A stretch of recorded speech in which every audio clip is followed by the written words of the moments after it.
What is life, ज़िंदगी क्या है?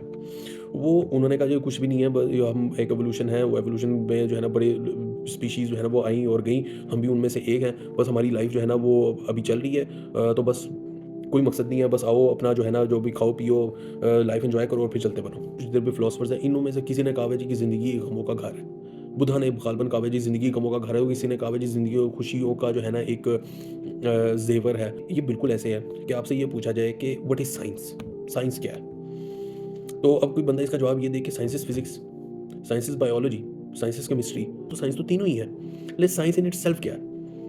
तो जो सही जवाब होगा वो ये कि साइंस एक मेथोडोलॉजी का नाम है, एक मेथड का नाम है, एक अप्रोच का नाम है कि जिसमें पहले क्या कहते हैं ऑब्जर्वेशन होती है, उसके बाद हाइपोथेसिस होता है, उसके बाद उसकी एक्सपेरिमेंटेशन होती है, उसके बाद उसके एक रिजल्ट निकलता है, रिजल्ट के बेसिस पे थ्योरी बनती है, थ्योरी अगर सही प्रूफ हो जाए तो वो कंसिस्टेंटली तो वो लॉ बन जाता है। ये पूरी एक मेथोडोलॉजी है जिसको साइंस कहा जाता है। अब जिसने ये मेथड बनाया वही ये बता सकता है ना। ये अब इसकी एक और मिसाल है कि जी कि कुर्सी है, कुर्सी से तो आप किसी का सर भी दे मार सकते हैं। तो अब कोई एलियन मखलूक है और वो आपसे ये पूछे जी कि ये कुर्सी जो है ये किस चीज़ के लिए होती है? तो वो अब कोई बंदा अपने तरीके से उसने देख लिया जी कि कोई बंदा कुर्सी उठा के किसी को मार रहा है, तो वो उधर से नतीजा ये अख़ज़ कर लेगा कि जी कि कुर्सी जो होती है ना ये लोगों को मारने के लिए होती है। बस यही हुआ। वो बुद्धा वो जो है ना वो शायद ज़िंदगी में गम ज़्यादा देख लिया, तो उसने कहा गमों का घर है।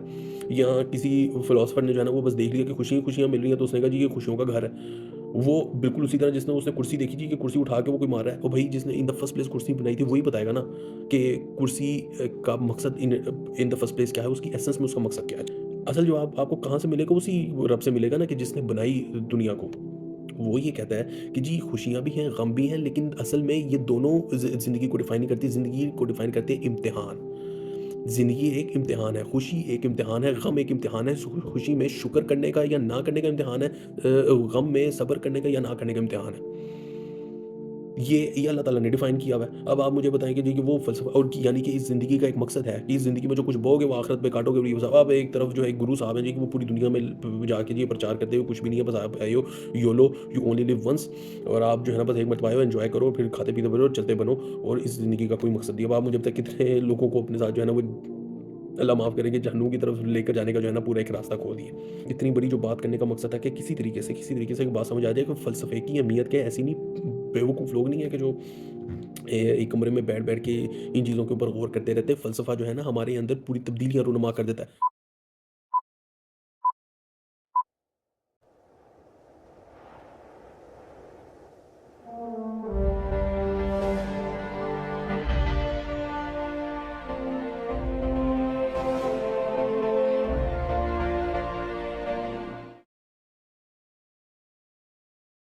एक मैं आपको जो है ना फ़लसफ़े की बहुत बड़ी मैं आपको अगर आला दर्जे की मिसाल दूँ ना, वो है जी एक गुरु साहब हैं जो हैं जी सतगुरु उनको कहते हैं। वो एक इंटरव्यू हो रहा, वो एक इंडियन एक्टर हैं जी, वो उनसे पूछ रहे हैं कि ये व्हाट इज़ लाइफ़? ज़िंदगी क्या है? वो उन्होंने कहा जी कुछ भी नहीं है, ब ये हम एक एवोल्यूशन है, वो एवोल्यूशन में जो है ना बड़े स्पीशीज़ जो है ना वो आई और गई, हम भी उनमें से एक हैं। बस हमारी लाइफ़ जो है ना वो अभी चल रही है, तो बस कोई मकसद नहीं है, बस आओ अपना जो है ना जो भी खाओ पियो, लाइफ एंजॉय करो और फिर चलते बनो। ये लिटरली उन्होंने उस बड़े स्टेज पे जवाब दिया, और वो अपनी बाइक लेके और वो अपने बड़े गाड़ी में कूल बन के जो है ना वो पूरी दुनिया में फिर रहे हैं। कभी विल स्मिथ से मिल रहे हैं, कभी हॉलीवुड एक्टर से मिल रहे हैं, और कोई सेलिब्रिटी से मिल रहे हैं, और ये फ़लसफ़ा जो है ना इनकलकेट कर रहे हैं, पेनिट्रेट कर रहे हैं। अच्छा, अब आप अब मैं आपको अगर इसकी बताऊँ ना कि एक जवाब कि ज़िंदगी के बारे में अक्सर लोग पूछते हैं कि ज़िंदगी क्या है? इसके बारे में सोरेन किरकेगार्ड, आर्थर शोपेनहावर, ये जितने भी फिलोसोफर्स हैं, इनमें में से किसी ने कहा है जी कि ज़िंदगी एक गमों का घर है। बुद्धा ने गालिबन कहा है जी ज़िंदगी गमों का घर है, और किसी ने कहा है जी ज़िंदगी और खुशियों का जो है ना एक ज़ेवर है, जो भी। अब आप मुझे बताएँ कि ये बिल्कुल ऐसे है कि आपसे ये पूछा जाए कि व्हाट इज़ साइंस? साइंस क्या है? तो अब कोई बंदा इसका जवाब ये दे कि science is physics, science is biology, science is chemistry, तो कोई भी बंदा कहेगा कि यार ये मतलब इसे बात की समझ नहीं आ रही कि ये क्या, फिर भी समझ नहीं आई कि science what is science in itself. ये अब इस बात को ना इस मिसाल के साथ रखें कि ज़िंदगी क्या है? ज़िंदगी खुशियों का घर है, ज़िंदगी गमों का घर है। तो आपको पता लगता है कि ज़िंदगी में तो क्या गम भी हैं, खुशी भी है, सिर्फ़ गम नहीं है, सिर्फ़ खुशियाँ नहीं है, दोनों ही हैं। तो दोनों में से सिर्फ़ एक भी नहीं हो सकती, तो दोनों भी हैं। अच्छा, फिर साइंस के अंदर ये कि साइंस तो उसी तरीके से साइंस क्या है, तो जी science is physics, science is biology, science is chemistry, तो साइंस तो तीनों ही है। लेकिन साइंस इन इटसेल्फ क्या है? तो जो सही जवाब होगा वो ये कि साइंस एक मेथोडोलॉजी का नाम है, एक मेथड का नाम है, एक अप्रोच का नाम है कि जिसमें पहले क्या कहते हैं ऑब्जर्वेशन होती है, उसके बाद हाइपोथेसिस होता है, उसके बाद उसकी एक्सपेरिमेंटेशन होती है, उसके बाद उसकी एक रिजल्ट निकलता है, रिजल्ट के बेसिस पे थ्योरी बनती है, थ्योरी अगर सही प्रूफ हो जाए तो वो कंसिस्टेंटली तो वो लॉ बन जाता है। ये पूरी एक मेथोडोलॉजी है जिसको साइंस कहा जाता है। अब जिसने ये मेथड बनाया वही ये बता सकता है ना। तो अब यहाँ से बात समझ में आती है कि साइंस तो बायोलॉजी भी है, केमिस्ट्री भी है, लेकिन जो इन इट्स एसेंस क्या है, ये अब इसकी एक और मिसाल है कि जी कि कुर्सी है, कुर्सी से तो आप किसी का सर भी दे मार सकते हैं। तो अब कोई एलियन मखलूक है और वो आपसे ये पूछे जी कि ये कुर्सी जो है ये किस चीज़ के लिए होती है, तो वो अब कोई बंदा अपने तरीके से उसने देख लिया जी कि कोई बंदा कुर्सी उठा के किसी को मार रहा है, तो वो उधर से नतीजा ये अखज़ कर लेगा कि जी कि कुर्सी जो होती है ना ये लोगों को मारने के लिए होती है। बस यही हुआ, वो बुद्धा वो जो है ना वो शायद ज़िंदगी में गम ज़्यादा देख लिया तो उसने कहा गमों का घर है। या किसी फिलोसफर ने जो है ना वो बस देख लिया कि खुशियाँ मिल रही हैं तो उसने कहा जी ये खुशियों का घर है। वो बिल्कुल उसी तरह जिसने उसने कुर्सी देखी जी कि कुर्सी उठा के वो कोई मार रहा है, और भाई जिसने इन द फर्स्ट प्लेस कुर्सी बनाई थी वही बताएगा ना कि कुर्सी का मकसद इन द फर्स्ट प्लेस क्या है, उसकी एसेंस में उसका मकसद क्या है। अच्छा, इसी तरीके से जब कहते हैं ज़िंदगी क्या है, तो ज़िंदगी अब ये हमने अपने हिसाब से जो है ना हमने कहानी घड़ ली। असल जवाब आपको कहाँ से मिलेगा, उसी रब से मिलेगा ना कि जिसने बनाई दुनिया को।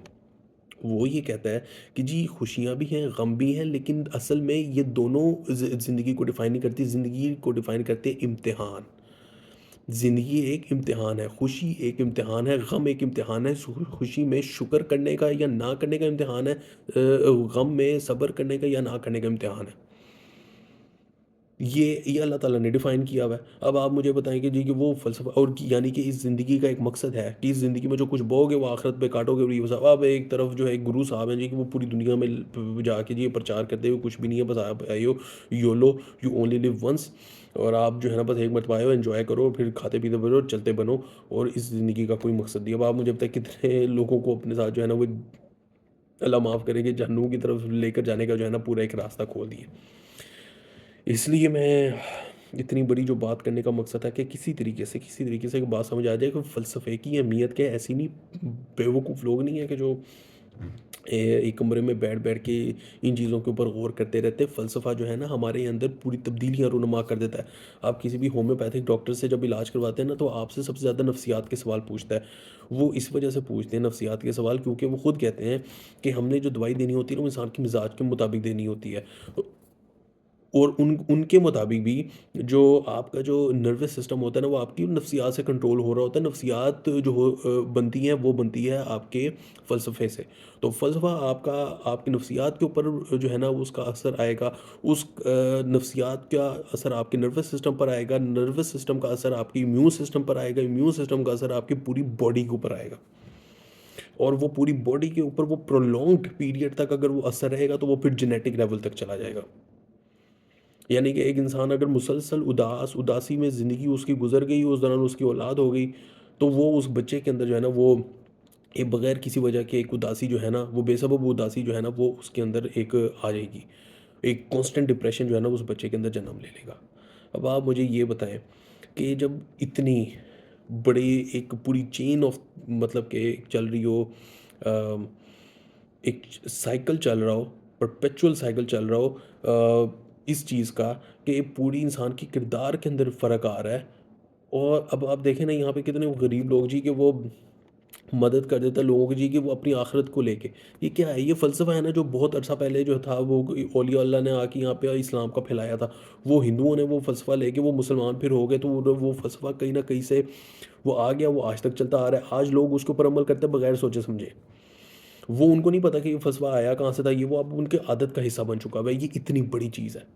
वो फ़लसफ़ा इसलिए मैं कह रहा हूँ कि फ़लसफ़े को ओरिजिनेट करें, वो फ़लसफ़े को ठीक अल्लाह के फ़लसफ़े को फैलाएँ, क्योंकि वो फ़लसफ़ा फैलेगा, शुरू में लोग उस फ़लसफ़े को समझ के उसके ऊपर अमल करना शुरू करेंगे, लेकिन आने वाली नस्लों को पता भी नहीं होगा कि ये फ़लसफ़े के ऊपर हम अमल क्यों कर रहे हैं। उनको बस ये पता होगा कि इसके ऊपर अमल करने से फ़ायदा है, तो वो उनकी आदत का हिस्सा बन जाएगी। इसी वजह से ये यूट्यूब चैनल और ये मीडियम्स हैं सिर्फ़, ये बातें फैलाने के लिए। उम्मीद है कि समझ आई होंगी बातें। मैं फिर बता रहा हूँ कि अगर कोई बात नहीं समझ आती तो ज़रूर सवाल करें। अगर कोई कंसेप्ट, क्योंकि जब फिर वही बात कि मैं ये चाहता हूँ कि जेनेटिक लेवल तक तब्दीली आए। तो कोई कंसेप्ट अगर आपको समझ में आने से रह गया, तो आपके अंदर वो तब्दीली अगर आपको लगता है अभी भी वो जो है ना वो अभी ये है एक है कमज़ोरी बाकी, तो अल्लाह ताला से भी दुआ करें, क्योंकि अल्लाह ताला बेसिकली वो फेरता होता है दिलों को। जब तक दिल ना फेरे ना तो वो सिर्फ लॉजिक से भी काम नहीं चलता। और अगर कोई आपको लग गया कि लगता है कि कोई बात समझ नहीं है, कोई कॉन्सेप्ट के अंदर अभी भी कोई कमी कजी बाकी है, तो वो मुझे ज़रूर बताएं कमेंट्स के ज़रिए से। वैसे क्या कहते हैं, मेरे फेसबुक के थ्रू जो सोशल्स हैं वो भी दिए हुए हैं, उनके ज़रिए से रब्ता करें, ठीक है। बहुत शुक्रिया, अपना ख्याल रखिएगा, अल्लाह हाफिज़।